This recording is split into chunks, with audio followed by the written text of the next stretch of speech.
This is stinging nettle. It's another one of those dynamic accumulator plants.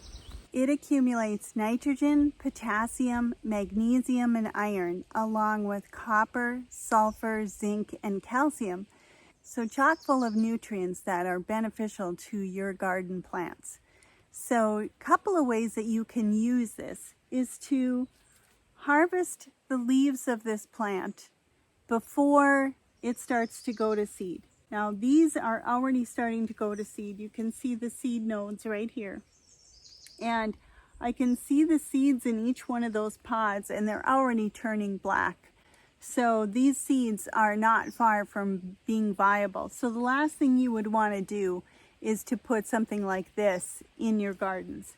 But the leaves themselves, you can harvest those and lay them as part of the mulch next to your plants. The nitrogen in it will aid in decomposing the other plant material in your compost. It's a great compost activator. Another way is to gather up the leaves and make your own nettle compost tea.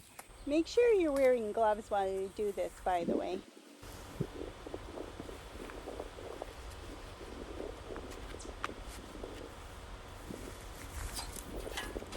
Grab a bunch of the leaves that you've gathered and literally just chop them up.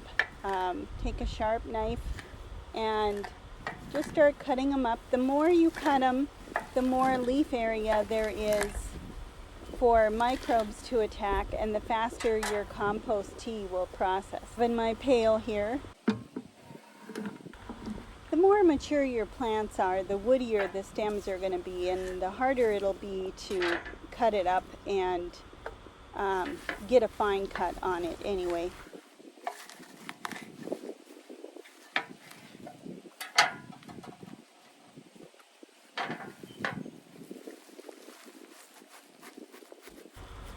But when you're making your compost tea, you don't need to worry too much about the seeds, because you're going to ferment this for 3 to 4 weeks and strain all the plant material out of it before using it in your garden. This takes some work, but so worth it. Just chop up all of the plant material, put it in a pail, and add water. I've got rainwater here that I've collected for this purpose, so it doesn't have any chlorine in it.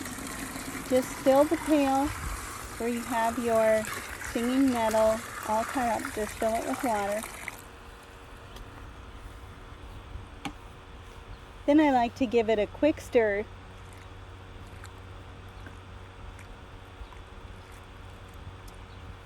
And then just put the lid on. Make it seal tight, because we're fermenting in an anaerobic process. And then it's best to label your compost tea with the date that you made it and let it ferment about 3 to 4 weeks. Strain it and use it. It's that simple. Enjoy.